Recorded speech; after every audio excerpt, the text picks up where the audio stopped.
Master Telegram group creation and revolutionize your team communication in less than 2 minutes. First, tap the new message icon, usually a pencil, located in the top right corner of your Telegram app. From the options that appear, select New Group. Now, you'll see your contact list. Tap on the contacts you want to add to your new group. You can add as many as you want at this stage. Once you've chosen your initial members, tap the arrow button, typically a green right-facing arrow, to proceed.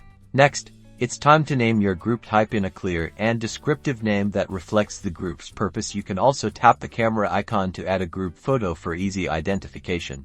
After entering the group name and optionally adding a photo, tap the checkmark icon to create your group. Congratulations, your group is now created.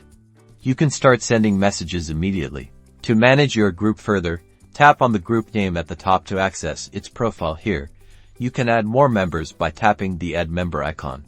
Within the group settings, you'll find options to customize group permissions. For example, you can decide who can send messages or who can pin messages, ensuring organized communication. Explore other settings like change group info to edit the group name and photo later, or set up the group type to control privacy and visibility if needed. By mastering these simple steps, you can create and manage effective Telegram groups for seamless collaboration and communication.